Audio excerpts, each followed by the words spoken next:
Welcome into the A-List podcast. I'm Kwani A. Lunis, joined by A. Sherrod Blakely. Where are you today? Hi.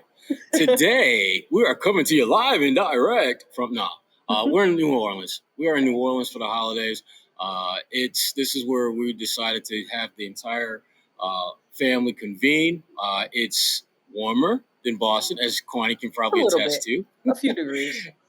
Yeah, and it's just something different. We've never had Thanksgiving like in New Orleans before, and so it'll be interesting. That's a nice life hack. Lots of good food. Going to the warmer cities for holidays. Oh yeah, I mean, low key, that's kind of like my plans going forward. You know, next year we'll probably do Christmas out west. That's the plan. So we're out west, remains to be seen, but it will be warm. And when I say out west, I ain't talking about no damn Vancouver. Like which LA? Is a nice city, like LA. LA is probably going to be the spot, but Vancouver, hell no. I love Vancouver. I just don't like Vancouver in December. I don't think anyone wants to go there in December. Wait, before we actually get started, what dish are you most looking forward to for Thanksgiving? Look, I gotta have my sweet potato casserole in some way, shape, or form. I gotta have that. That's like the absolute. You can't have Thanksgiving dinner without that. And I'm a big stuffing fan too. I like stuffing. Stuffing's good. But other than that, I can pretty much do with or without pretty much everything else on Thanksgiving. I don't even eat turkey. Really? I don't even eat turkey. Oh my god! I don't even eat turkey. No. I can make it happen because it's a low key really good meat that I've had not recently, but it's something I've had over the holidays. Cornish hen. Ooh, don't sleep. Have I had Cornish hen? I don't think I've had that. Kwani, we gotta broaden your palate a little bit, girl. I know that sounds delicious though. Cornish hen is off the chain. Okay. But I can't get it right now because my mama is up in the Northeast and I'm down in the South, so I can't get that Cornish hen because she can kill the head. My mom to do that. If you ain't had Cornish hen by now, your mom ain't doing that for you. Let's just be real. Mama ain't hooking. If mama got that in the skill set and she ain't flexed it yet, that means it ain't meant for you. I'm not gonna lie though, my mom has cooking skill sets that she's hidden from us most of our lives, and every year she'll pop out with something, and we're like, so you could cook this whole time, you just didn't want to. So she might have Cornish talent. So she hits you with that delicatessen Mr. Miyagi stuff, where she got some skills that you ain't seen yet. Right. The next thing you know, wow, where did that come from? Like, you know who else got some skills? Your Boston Celtics are balling. I say mine like I own the team. Just when we was ready to kind of put them, out to pasture for this season, and they ain't this, they not that. Look at them. They just like 3 games out of first in the East, 3-game winning streak. Only a couple teams in the entire NBA have won more games consecutively than they are right now. You were at their last game. When they beat the brakes out of the Houston Rockets, which is really not saying a lot because the Rockets are trying to do. The Rockets are trying to do what bad teams tend to do, and that is lose with a little bit of effort, but not great effort. Yeah. What did you see? What did you see in that Houston game that kind of stuck out to you? Well, the biggest factor was the fact that Jaylen Brown is back. We saw that, so that was a promising, I think, thing for the Celtics. Not sure if he needed to be back against the Houston Rockets, like you mentioned, but it was just refreshing to see him on the floor. And as you mentioned, also, I think the team is finally getting back in a rhythm. Tatum's looking better as the games progress. And that's really what everyone wanted, for them to at least be able to see some improved growth. And I think hopefully that hiccup along the beginning of the season that we've been seeing is hopefully for them in the past. But the big thing that I'm seeing with them, and it's something that bothered me at the start of the season because I didn't understand why it wasn't happening more regularly, is their defense. I mean, that's really been the key to their success, the ability to defend at a high level, multiple positions. Guys have figured out how to play this help side defense that Ime wants, where there's a lot of switching. They finally figured out that doesn't mean you got to switch every damn time someone gets near your man. You actually want to stay attached to him as long as possible, but understand that if you are a screen, if you are picked off, your teammates got your back. And they've done a much better job of figuring out how to really find that happy medium with that. Their defense right now is ranked 6th in the NBA, which if you'd have told anyone 2 weeks ago that this team would be in the top 10 defensively, they'd be like, yeah, top 10 for worst defenses, maybe, but not top 6 where they are now.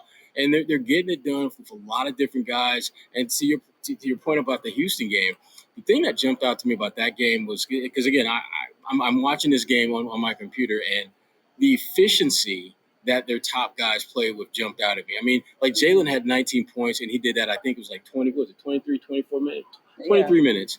And you had Tatum, who dropped 34 points in 30 minutes. You had Dennis Schroder, who I was concerned about how he would respond to being in a different role that we've seen in the last few weeks where he was filling in for Jaylen. He had a nice game off the bench as well. And so the Celtics, it seems like the pieces are starting to come together. Guys are starting to figure out what they need to do to be successful. And when you start seeing that happen, this team becomes scary. This team becomes one that starts to live up to the potential that so many thought they had in them. But before everyone gets out their pom-poms and starts calling out for the duck boats to come, I still think this team has multiple levels that they need to get to in order for me to be confident that they could be like a top 3, top 4 team in the East. I don't think they're there yet. I thought at the end of the season, I see them anywhere from no higher than 4 to no lower than 7 in the East. And right now, they're playing their way into being right in that range. But obviously, if they continue to play like this, they're going to be a top 3, top 4 team. It's the East is starting to look that kind of wide open now, particularly with what's happening with Philadelphia. And also you're looking at Brooklyn, they got some issues. And so when you're top 2, and then Milwaukee is starting to kind of come around. And Miami is starting to fall back to earth a little bit. And so now you all of a sudden you've got this kind of convoluted group of teams, that are basically, you've got your top 7, top 8 teams that are like maybe 3 games apart from each other. So theoretically, you could go from 7th to top 2, top 3, just like that. So the ashy to classy syndrome could very well be embracing the Celtics, where they go from the back of the bus to the front of to VIP first class, just like that. I mean, it's funny you mentioned ashy though, because KD has to be talked about at some point. But wow, I didn't know where you were going to go when you said ashy. Did you plan that when you said it? It crossed my mind, but I'm like, Kwani ain't gonna see that. She ain't gonna see that. But you did. Yeah. That's unfortunate. Look, there's a skin moisturizer commercial that's waiting for him to be like, look, we got you. Right. We got you. This is a perfect brand opportunity. And I don't ever want to put a black man down, but when you make You're about to put one down. No, I'm not. I really am not. I promise you. All I'm saying is that the amount of money KD makes, I would think he should try to take into consideration his appearance a little bit more. Well, I'm not saying look like a superstar, running down the runway, but lotion, combs, every once in a while, maybe just for the holiday. Like literally, I just reached in my bag just like that and pulled out some found some lotion. I got some moisturizer right here. I didn't want to show the brand name because we don't have sponsors for them. But, right. Which is why I didn't show you the brand name. Right. But that's the point though. I mean, we tend to recognize that. Listen, you want to go from ashy to classy always. Yeah. Whether we're talking professional or whether we're talking skincare. So, how do we see this is Kwani, how the hell did we get on some damn what podcasting is about, okay? I want to talk more about Jaylen's return. I was going to ask you about that. What do you think about it? Because I like the fact that he's back, but I believe he's listed as questionable for the Brooklyn game. And that to me is what I've been worried about really from the very first injury he had this year, that we would get into a situation where it's different than Kemba, where Kemba was on that load management program, and it is what it is. Jaylen is worse because he's not injured enough to where you have to worry about managing his load.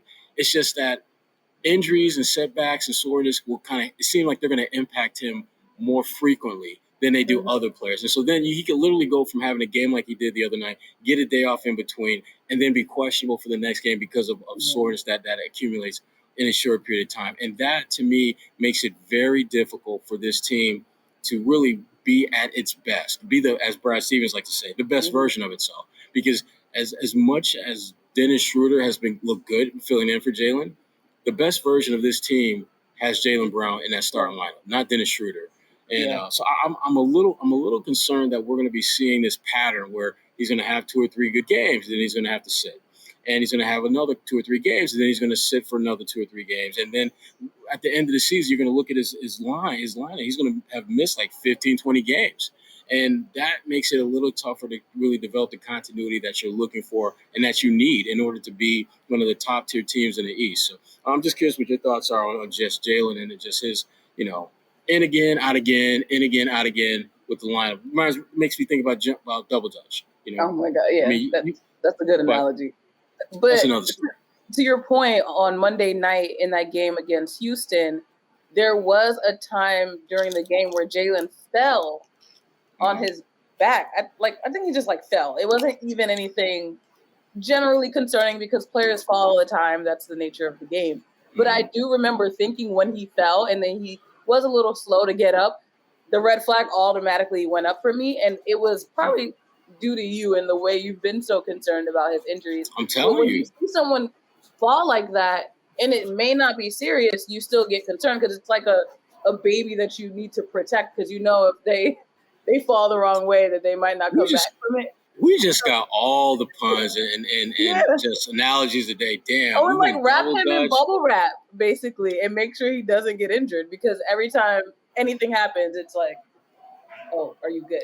So when I see him fall, I sometimes think about the Jackie Chan movies where when they show the outtakes, where every time Jackie does a stunt and falls, you see 700 people gravitate to him. Are you okay? Right. You okay? Right. Yeah. I feel like I want to do that every time I see Jaylen fall. That's your star.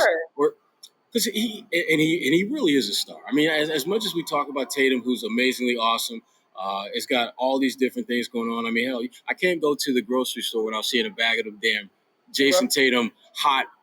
I'm not even gonna say the brand, but they're good. I said it by mistake, but those chips are good. I will say. See, I'm gonna tell you right now. Spicy. I've been anti those chips until I had some, literally 15 minutes ago, and that bag is done. The one with Tatum on it, or just that brand in general? Oh, okay. No, the Tatum chips, the ones that are hot. They're kind of hot. They're good. They're not really hot, but they are good. They are kind of good, and I hate that they're good. I just smashed the bag 15, 20 minutes ago. See? And I didn't even, it was literally in the store, it was the only bag of chips other than some Doritos, which I love Doritos, some of my favorite chips, but I wanted some you're in New Orleans, that's the interesting part. I thought they were just up here, to be honest, which sounds terrible. Nah, they're everywhere. And so I smashed them bad boys, but Jaylen Brown doesn't have that kind of visibility out there, but yet he's their leading scorer. He's balling out. He's having another all-star caliber season. But what's going to hurt him is what often hurts really good players when you talk about accolades, and that is availability. Because no one questions Jaylen's ability. It's his availability that's the issue right now. And I don't feel good at all about that part of his game, which again, it's something that I know he can't control per se. But that doesn't mean I should feel okay because he can't control it. In fact, I feel worse about it because he can't control it. I don't know how he's going to be from one game to the next. And as a fan of the NBA, as a fan of really good players, that's disturbing because I want to see Jaylen out there every single game. But I know without question that ain't going to happen. His body is not going to allow that to happen. And as time moves on, I find myself asking, is this going to get worse over time? Is him maybe missing a game or two now, is that going to look like 3 or 4 or 5 games next year? And 2 years from then, is it going to be like a week and a half, 2 weeks? How is his body going to adjust or recalibrate in a way that's going to keep him on the floor for extended periods of time and not have it be something that you worry about? And for the Celtics, I mean, you've already you put a lot of money and time and energy and investment into Jaylen Brown, and I think he's more than worth it right now. Yeah. But again, the question is not about his ability; it's his availability. Yeah, and similarly, Robert Williams came back from that left knee in the same game. Do you think this was a strategic decision on the Celtics end of putting these two players in for the Houston Rockets? I was thinking about that on a plane ride in, and I'm thinking you know what? If I'm looking at the schedule and I could bring my boys back against the Lakers, maybe send them another couple games. The Lakers, who, by the way, I knew even before were maybe LeBron's first game back, which means that's probably as bad as LeBron's going to be in his comeback. So a Lakers team that won't be that good. Maybe we should sit him that, and let's bring him back against those Houston, little firecrackers. They're not really rockets. I mean, rockets fly. Rockets are big, but the little snapper things that you can throw on the ground and make a little snap sound, but don't really hurt nobody. That's who they are. The Houston Firecrackers. That's who they are. Mm-hmm. That's the team. If I had to pick an opponent to bring them back against, I would, because you don't even have to play great to beat them.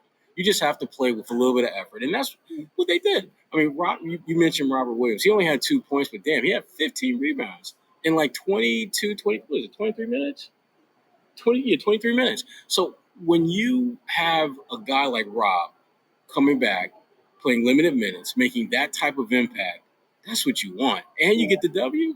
But again, the same concerns that I have for Jaylen, I've had, and most people have had about Rob for a long time, because he has a longer runway of injuries. When you start looking down, his backstory, it's been one that's riddled with injuries that have kept him either off the floor, or it's limited the amount of time he's been on the floor. And that is not a recipe for extended success beyond like getting to the playoffs and winning a championship. Mm-hmm. And so that's, again, and that's really one of the big concerns that if you're a Celtics fan, you got to have with this team. You love what you're getting out of Rob when he plays. You love what you're getting out of Jaylen when he plays.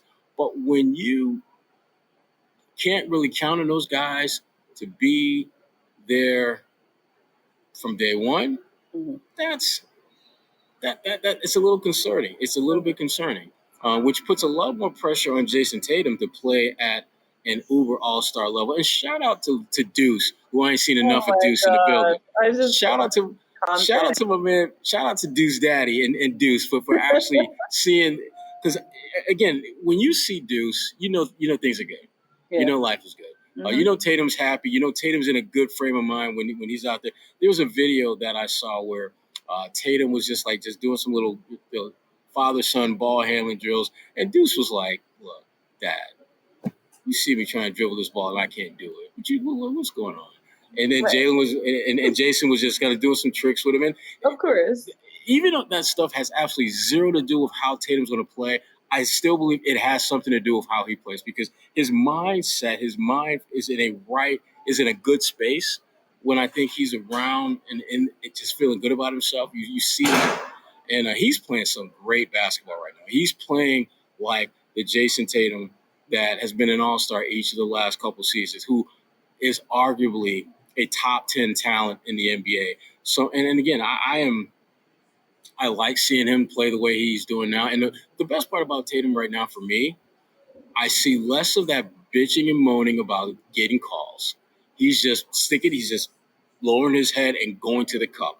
If I score, great. If I get fouled, every third, fourth time I get fouled, you're gonna give. I gotta throw the hands up, because that's what I do. Right. But in the past, it was every single time he would get touched. This is all we saw. All game. It was like he was an unofficial referee at a football game where field goal good. No, it's Jayson, field goal not good. Yeah, even LeBron, he's known for doing it, and he knows he's going to get the calls. But that's one of maybe the biggest things that I don't like about LeBron's game, is that he's always thirsting to get these calls, and just play. I just want to see y'all play. Let the refs call it. Right. And let's see what happens. Yeah, but LeBron, he got to be careful about just playing, because he might get we'll talk about LeBron a little bit later in the show, because we definitely got to talk about LBJ. Because one of my favorites in the game, I was really hoping the Celtics would draft him, Isaiah Stewart. I love Isaiah Stewart when he was at Washington, because Isaiah Stewart was a legitimate coming to the league badass. Come at him if you want to. For the jokes, right? He exactly. You want jokes? Go to the comedy club. I ain't that dude. And I love that about him. Another guy that I love is Dennis Schroder. Yeah. He has been. It's weird though, because I was looking at his numbers like throughout his career, and what he's doing in Boston is very similar to what he's done pretty much throughout his career statistically. But the difference is that he's playing in a different role. He's given more, I think, leadership opportunities. Because when he was in Atlanta, when you're playing with guys like Joe Johnson and Al Horford, you were going to be number 3 in the pecking order. But basically, other than Tatum, there really wasn't anyone that was kind of, having the lane of opportunity to be an impact player above him when Jaylen Brown was out. Now that Jaylen's back, I wasn't sure how well he would adjust, but he was another one in that Houston game that was very efficient. He had 18 points in 28 minutes, which, again, for a team that is as offensively challenged off the bench as the Celtics are, having him able to contribute at a comparable level to what he did as a starter, that's going to be huge for them going forward. Yeah, and like you mentioned a few weeks ago, or it could have been last week, but you did sell me on the fact that even though I did like him in this starting rotation, to have him bring that energy off the bench and hopefully motivate the other players that are coming off the bench. A long day. The people that are coming off the bench. I think that's going to be really good for them just to have that leadership there during this game. Yeah, they absolutely need that. They absolutely need that. And we need a few things too, don't we, Kwani? Yeah. Celtics, as we've been talking about on this show, have been really, really good, especially at home, which is funny because I believe they were the last team in the NBA to get a win at home. Yes, and so we're thinking, oh, hell. Yeah, and now look at them. Once again, from ashy to classy, Boston Celtics at home. Kevin Durant lotion. I'm just saying. But and they won three. Yeah, they won 3 in a row at home, and obviously they're looking to close things out against a really good Brooklyn team, the best team record-wise in the East when they play on Wednesday. And can they do it, Kwani? Can they beat the Kyrie Irving-less Brooklyn Nets? I had to get his name in there at some point, and I'm done. If they can beat the LeBron full Lakers, that's not a fair comparison. I know that, but I think it's possible. That's my analysis. Well, here's the thing. I think for them to beat Brooklyn, they're going to have to basically keep doing what they do. I mean, their defense has been really good, and it hasn't just been their ability to kind of guard their yard, like individual matchups. It's been the ability to recognize when to switch, when not to switch, when to double, when not to double, when to blitz, when to full court press. They've been pushing all the right buttons, and that doesn't mean every single thing that they do is working. What it does mean is their intentions and their effort are aligned in a way where they're giving themselves a shot almost every defensive possession to come away with a successful outing, whether it's blocking a shot, forcing a turnover, getting a missed shot, getting a loose ball. They're doing all those little things, and Brooklyn, as talented as Kevin Durant is, as great as James Harden is, those guys are not good enough on their own to beat you. They need help. And the key for the Celtics is making sure those other guys around them, the side dishes at Thanksgiving, if you will, don't heat up. They need to keep the side dishes on the shelf, because if those guys start feeling like they're the main attraction, next thing you know, you in trouble. And so everyone's gonna talk about Tatum and Durant in that matchup, which again, it is what it is. I'm more interested in seeing guys like Dennis Schroder and Josh Richardson, what they can do, because I do believe if you are playing a team like Brooklyn, you're going to need some of those guys that aren't your main attraction type guys to step up and be an impact player. To me, Schroder makes the most sense because of the position he plays and the way that he has been playing. But would not be shocked if your boy Grant Williams starts knocking down some threes, because right now he's been one of the better corner three-point shooters in the NBA, which is crazy when you think about his beginning in the NBA. Bro missed 25 straight from three. Yeah. And with all due respect to Grant Williams, I don't know of anyone at that level who have missed that shot that many times in a row.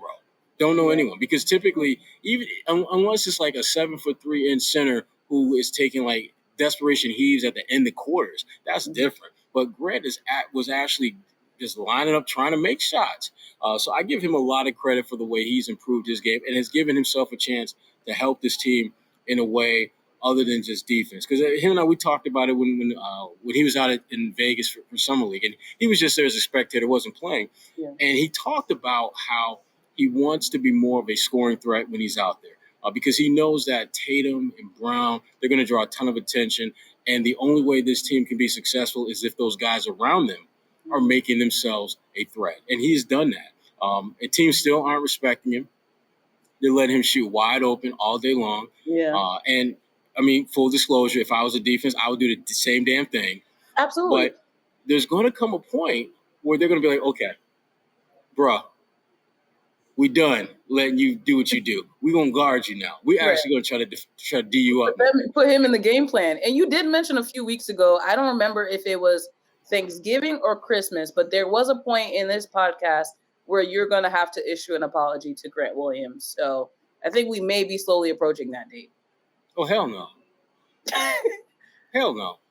You said it. You said it on this podcast. I said that I would apologize to him? You said something about him and you were going to take it back if he kept doing something. What I will say is this. Grant Williams, I will apologize for Grant Williams showing that he's better than he showed early on in his career. That's what you said? No, that's not what I said. That's what I'm saying now. Changing it now. That is the apologetic non-apology right there. Non-apology overall. Yeah. Grant Williams is playing better than he showed he could play. On the episode and bring it back to you. Everything about Grant Williams that I said was based on how he played. And how he played, he was an offensive liability. No, he couldn't make shots. Justified. He couldn't make shots. He does not play above the rim because his body ain't built to do that, which is fine. One of my favorite players of all time, Corliss Williamson, didn't play above the rim, but Corliss Williamson's footwork always created space so he could still get you 20 points and like literally leave the ground like maybe twice all game long. And when he did leave the ground, you could put this bottle of lotion, Kevin Durant, underneath Corliss's feet, and that's how much space he was off the ground. So, not the third lotion reference in this episode. You got me thinking about Katie and that Ashley thing, Kwani. I'm sorry. It's hard for me to get that image out of my head. Love. I have 2 younger brothers, and I just always tell them not to walk out looking ashy. So it's all in the sisterly love of just saying, make sure when your mom tells you when you go out you represent your family. So that's the mentality I have with that one. Well, I just tell my kids to always come strapped. Keep one in the backpack. There you go. Keep the lotion in. If you go in either my kid's purse or his bag, you're gonna find some lotion. You find travel size. You may find a full size depending on if they're gonna be somewhere for more than a day. My son, he's coming in. I guarantee you, there's a bottle of lotion in his bag. I love it because that's how we roll. Children well. You did well. That's how we roll. So we doing well. We doing well. And I tell you who's not doing so well. Our good friend LeBron James. For those who you should see the other guy. Oh gosh. For those who have not heard, LeBron James was suspended for 1 game for the first time in his illustrious NBA career for the accidental two-piece he gave Isaiah Stewart at the free throw line on Sunday when the Lakers were playing the Detroit Pistons. Mm-hmm. Now, Stewart wound up getting a 2-game suspension. And my issue wasn't with that. Because I thought once Stewart got hit and the blood started flowing, and again, we're not showing the video because it's kind of gory. When Stewart got hit and the blood is flowing, he did not leave the court in a timely fashion. In fact, he pulled like when Marcus Smart tried this like a few years ago, where you start walking off the court and then you make a beeline, try to get But it's just I'm not condoning violence in any way, but I understand the level of anger that he had in that moment. Not only did you just get hit in the eye to the point where you're bleeding, it was by LeBron James, and he's untouchable in the league. So if I'm him, which I don't think I would do this, but his mentality seemed to be like, I got to get him back now because there's never going to be the opportunity. So because he knows how untouchable LeBron is. You had players tweeting at Gilbert Arenas posting about the fact that you don't touch the king and listing all the players that have messed up and touched the king before. So I get it. I understand why he tried to do what he tried to do, but it wasn't smart, obviously. It wasn't smart, and I knew that he was going to get more time. I thought he was going to get the same amount of time as LeBron, and I thought LeBron was going to get 2 games, not 1. And the reason why was because you go back to the 2015 playoffs between Boston and Cleveland, where J.R. Smith basically did the same thing to Jay Crowder, where he smacked Jay in the face and Jay went down like a ton of bricks. And Jay's a big dude. You don't just knock. You can't just like pluck Jay and he's going to fall. You have to clock him hard. J.R. Smith got 2-game suspension in the playoffs for that hit, and LeBron gets 1-game suspension in the regular season for essentially the same play. And when you start looking at the slow-mo replays, LeBron was looking at this dude when he made that swing. Yeah. So the whole notion that LeBron, it was an accident, which I think it was. I don't think LeBron meant to clock him and bloody his face up, but LeBron absolutely wanted to use contact to get him away from him at that time. And for him to only get 1-game suspension was BS. That should have been at least a 2-game suspension. And to your point about that would be the only time to get back at LeBron. Isaiah Stewart, let me just be clear about something. Isaiah Stewart is about that life. Isaiah Stewart is no one's punk. He has never been anyone's punk. He came into the league with the reputation of being a strong, physical, gritty, get in my face, see what happens kind of guy. And to be candid, and I remember saying this when I was at NBC, I wish they drafted him then. Because he brings a different kind of toughness that I don't really care about what he's limited in terms of physical, in terms of what he can do physically as a scorer, as a rebounder, and all that stuff. That toughness is something that you really can't put a price tag on. And I guarantee you, when he comes back after his suspension, it's going to be a different kind of street cred that he gets when he steps in the game. Guys are going to know for a fact he's physical, and if I kind of get outside of myself and try to treat him like I don't respect his physicality, he will get in my face. You look at the amount of people that it took to keep him off LeBron. Especially when he was walking away and then he made that U-turn, he broke through like 5 or 6 tackles. Yeah. To get and even he was looking like he was looking like Marshawn Lynch. He just leaving cats on the ground. I was just like, man, that was. Yeah, and so to me, Amit mentioned that the Detroit will be playing in LA on the 28th of November, so that will be an interesting game, considering they'll both be back from suspensions at that point. Right, and I know LeBron had reportedly tried to reach out to him and apologize for what he did, but listen, I'm gonna just tell you right now, he don't want to hear that. Ain't gonna cut it. Yeah, he wasn't trying to hear it that night, and even after he is back from suspension, he'll listen to LeBron, but he ain't trying to hear that. You opened up this dude in a way that he has never been opened up before, and his instinct was what I think most of us who've ever been in competitive sports would be. You want to get that dude back. And I'm looking at like Russell Westbrook, who's knuckling up. I'm looking at Anthony.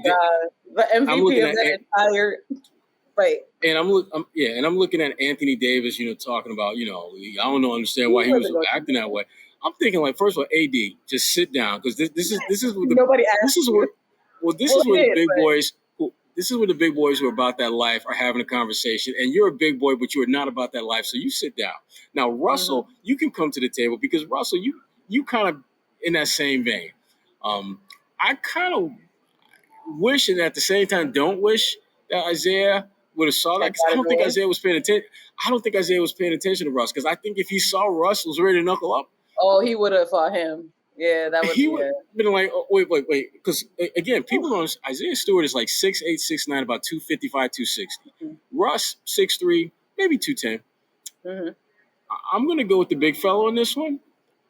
I'm gonna go with the guy who's already bleeding. I'm going to go with the guy who clearly has a high adrenaline rush going through him in this moment.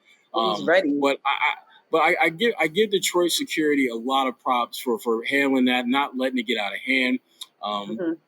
Shout out to my man Mason on the PA system, who made it clear. Fans, do not come onto the field. Do not come out of the seats. Do not get out of your seats. Because as someone who was at Malice at the Palace, it would have been. It would have been nice. It would have been nice if somebody would have given a shout, say, "Hey, folks, do not get out of your seats," when Ron Artest was up in the stands acting a fool. And I did want to ask you, because I know you did cover the Pistons at the time, why is it unfair that people tried to compare this to the Malice in the Palace? Well, there's a lot of reasons why. Well, first of all, what happened back in 2004 at the Palace involved fan engagement with a player in an inappropriate manner. This what happened on Sunday involved 2 players having an incident. Very different. To me, what happened in Detroit on Sunday was similar to what you've seen happen with Jokic and Markieff Morris, similar to what happened with Rudy Gobert and Miles Turner, where there's a physical altercation on the court that led to tempers flaring. That's what we saw in Detroit. What happened back in '04 was a fan acting a fool, doing some absolute stupid nonsense, and Ron Artest overreacting to that, and then Steven Jackson doubling down on the overreaction. And the next thing you know, you got fans on the court who they weren't trying to fight the Pacers players. They were trying to get a check from the Pacers players. Like the one dude that squared up with Jermaine O'Neal. The best thing that could have happened to him in his life was that Jermaine O'Neal slipped. Because when Jermaine O'Neal threw that punch, had he not slipped, that guy probably would have been in the hospital and he may have died. Because Jermaine is 6'8", 245, 250 at that point, and he had the arm all the way cold back, all the way. So he was coming with full body force, and he was angry, and he had adrenaline rush going on as well. So anyway, very different situations. The only thing that was somewhat similar was the fact that it was on the Detroit Pistons home floor. It wasn't even on the same damn floor, because back in '04 they played in Auburn Hills. Now they play downtown Detroit. So it wasn't even in the same building. But I can see where some people from the outside would draw comparisons. But again, the two were very, very, very different. And thankfully, security handled it much better. We're more prepared, I should say, to handle something like that than they were back in '04. It's good to know history so you don't repeat it. For real. I tell you who's trying to repeat a little history, and they actually want to repeat it and then revamp it, is them damn Phoenix Suns. Listen, when they started the season, I think they lost like either 2 of the first 3 or 3 of the first 4 games, and I'm thinking like, oh, Lord, here we go again. One-hit wonders. Right. Chris Paul, he did what he made it happen last year, but man, look, they're coming back to earth. They're not that good. And now they are balling out. Phoenix Suns right now I think they're a better team than Golden State. And we'll talk about Golden State in a little bit. But I think they're a better team because they have the benefit of experience. They have the benefit of, to be candid with you, the edge and antsiness of not getting that chip last year when they had a great opportunity against the Bucks. God, there's no question that is motivating these guys in a big, big way this year. And they brought they brought the band back together. And the band plays well. Devin Booker is as good a shooter as he is, and he's one of the better ones in the NBA. His defense has been low-key stellar this year. I've seen him he's had games where he has shot like crap from the field, and yet you're watching him play, and he's getting blocks at the rim. He's deflecting passes. He's doing so many of the little things that often get overlooked when you talk about great players. And Chris Paul is just doing what Chris Paul does. I mean, everywhere Chris Paul is like, he's the walking Midas touch. Everywhere he goes, gold follows, success follows. I think at one point last year, I know in Phoenix, they had won more games, obviously, than they did the year before he got there. But his team's averaged something like 8 or 9 more wins the year he gets there compared to the year before he got there. And so when you talk about like 8, 9 wins, I mean, you're talking about going. Yeah, if you're at let's say you at the very bottom of your conference, you're looking at home court advantage if you can win 8 more games you did the year before.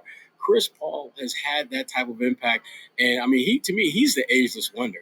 I mean, we talk about LeBron and how great LeBron is, and he is, but LeBron is at a point where you're starting to see the wheels slow down a little bit, just a little bit. He's still a great player, but he does not have that. He's just not the same as he was like 3, 4, 5 years ago. Chris Paul can play like crap for 3 quarters, and then in the 4th quarter become the best player on the floor. And he has done that consistently throughout his career. We're seeing it now in Phoenix. There have been a couple of games where they look dead in the water, and the next thing you know, he coming up, looking like, just that dude. And so I think Phoenix is the best team. Now, obviously, when you got Steph Curry around in the Bay doing Steph Curry-like things, yeah, Golden State's going to be their threat. But, man, Phoenix, that's the team I'm rocking with right now. Underrated is the wrong word because it's overused, but do you think Chris Paul gets enough respect? Well, I think Chris Paul gets enough respect for a guy who's never won a championship. And that, to me, that's why I think when you talk about his level of respect, you always have to put it in the framework of, has he achieved the greatest of all achievements, which to me in the team sport is winning a championship. He hasn't done that yet. Yeah. Now, he's come close. Last year, he came very close to doing that. And so that's good, but you haven't done it. And until he does it, I think there's always going to be a little bit of he's really good, but he hasn't won a championship. But when you look at his play, you look at the impact that he's made on every team he's played for, you look at his records, you look at his stats.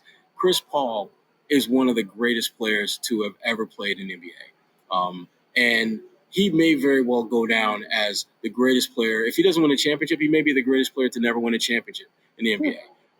He's been that impactful on the league. And the thing I like about Chris Paul is that unlike a LeBron, unlike a Michael, unlike a Kobe, his impact hasn't really revolutionized the game. He's just a great player. He's a great player whose play can transcend and fit in any generation. LeBron gave us this idea that you could be bigger, stronger, faster, and be a playmaker. Michael gave us the hang time game, the fact that you could be an elite scorer, the fact that you could be a hard ass. And Kobe was basically, a different but highly impactful version of Michael. Whereas Chris Paul, yeah, he can shoot a little bit. He can put the ball on the right. He can break ankles a little bit.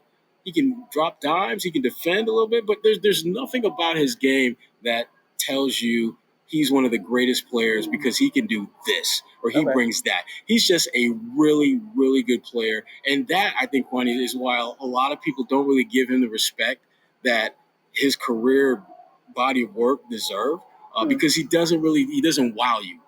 He's just incredibly efficient, effective, impactful. And wherever he goes, they're better off for having him. And that gets to the whole question of, can you make your teammates better? Which, again, just kind of bringing it back home. Jayson Tatum, I think that's the next level he's got to get to. Can he make the guys around him better? And that doesn't just mean passing them the ball and them making open shots. It means filling them with confidence that they can make plays when it's absolutely necessary. When you think about the Chicago Bulls, as great as Michael Jordan was, you think about Paxson and the big shots he hit. You think about Steve Kerr and the shots that he hit. And neither one of those guys had a career that was filled with lots of highlights and distinguishing moments.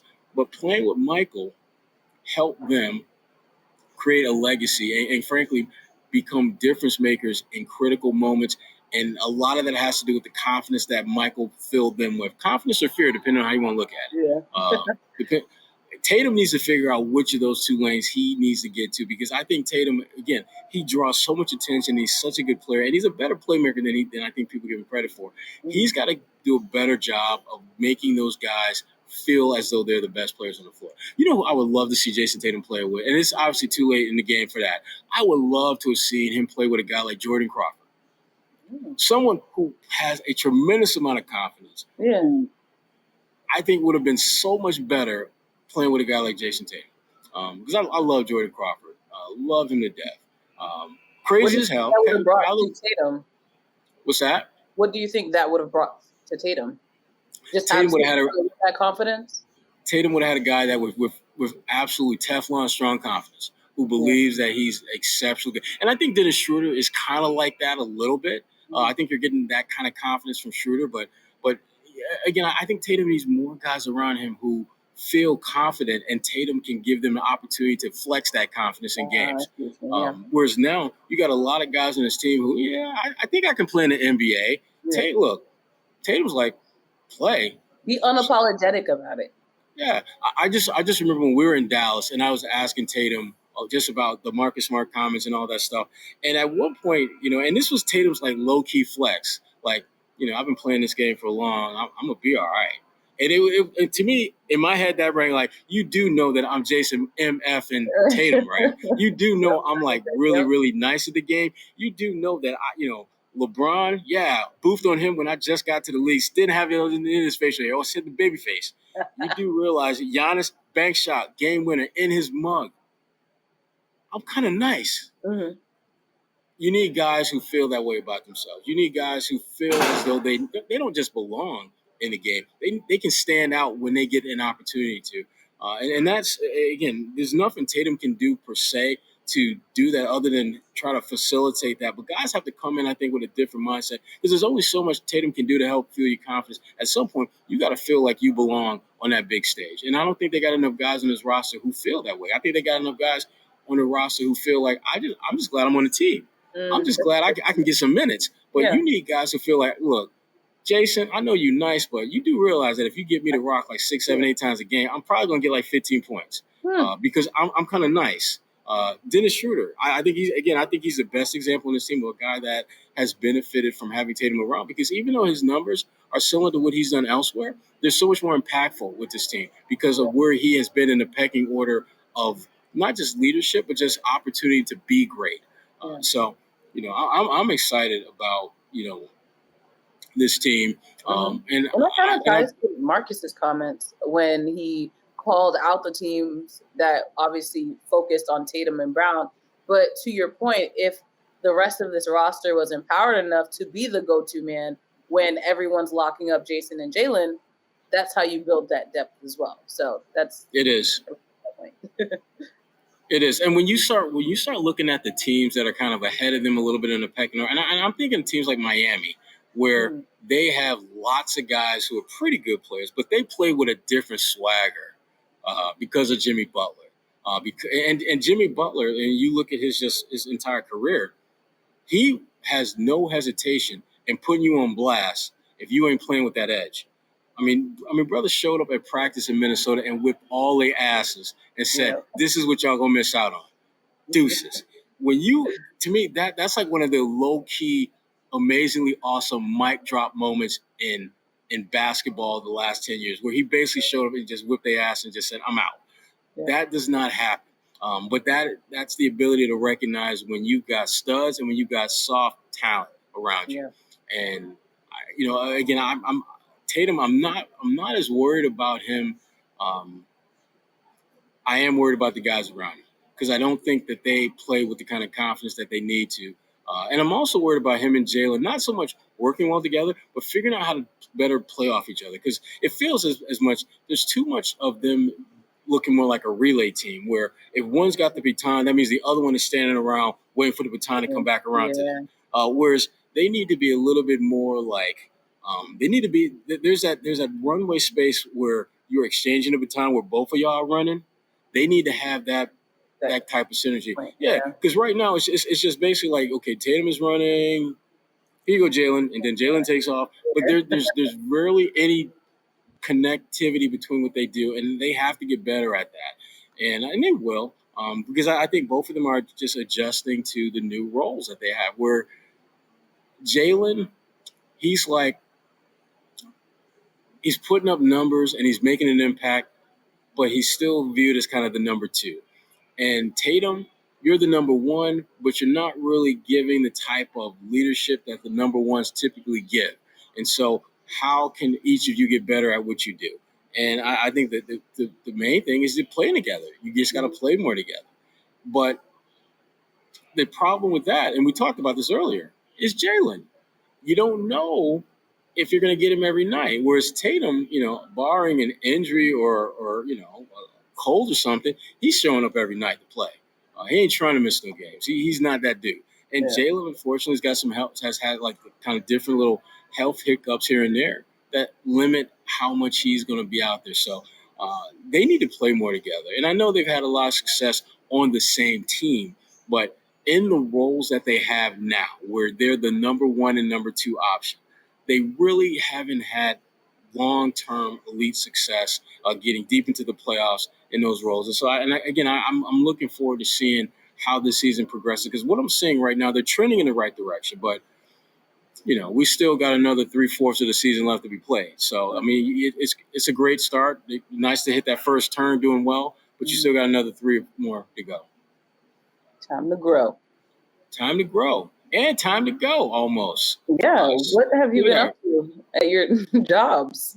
You know what? I'm glad you said jobs. Well, for working on a couple things for Bleacher Report, I can't get into now, but I'm actually finished up a story on Ebony about something that we were talking about today, LeBron James, and the incident with Isaiah Stewart, and just how for a league and for a player who talk about equity and fair treatment, his punishment completely goes against that. It was not fair how he was treated. To me, it was an example of what NBA privilege looks like. And it ain't pretty. Yeah. There's no way that he should get half the punishment of the guy who he basically bloodied up, and half the punishment of a player of lesser stature, J.R. Smith, who basically did the same thing you did. So again, it undercuts the league's whole. We want to make the world a better place, and we need to have more equity. Well, you can't even be equitable with your damn own players. So, got that coming, and obviously, doing my thing at BU, teaching the next generation of knucklehead yahoos out there. My kids love them to death. But what you got, Kwani? The final segment in the local lowdown in Roxbury specifically, because the local lowdown is not ending, aired on NBC 10 on Tuesday. So if you didn't get to watch it, you can head over to NBC10Boston.com, click on the Hub Today tab, and check out the feature that I did on a local boutique that you can spend money on Saturday. It's actually Small Business Saturday, the day after Black Friday. So is it? Okay. Giving your local businesses some love, even if it's not in Rockford, elsewhere. So, I'm writing that down so I don't forget. Small Business Saturday. Yeah. Because I'm in New Orleans right now, and there's like 1,000,000,001 small businesses that I will absolutely look to frequent, and it won't always be taverns and bars because there's plenty of those. They get to hook up all season long, so I'm gonna take a pass on them this Saturday. Yeah, yo, what you know about that, Kwani? I know a little something. Yeah. You don't gotta drive through. There's some you can just walk up. That's just craziness. I just could not imagine. Yeah, that would never happen in Massachusetts. Yeah, no, never, ever, ever. Definitely support your local businesses. I mean, there has been no segment that has been impacted greater by the pandemic than the small businesses, who already from the very beginning have a small window of runway to work with as far as setbacks economically and things like that. So definitely show them some love this Saturday. I know I plan to, and I know Kwani will as well. And that's it. That's a wrap. Episode number 51, a.k.a. the Tremont Waters version, a.k.a. the Sherrod Blakely version, because 51 is my favorite number because that is the number that I wore in high school always. So episode 51 in the books. Thanks for checking out the A-List Podcast with Kwani A. Lunis. I am A. Sherrod Blakely, and we are out.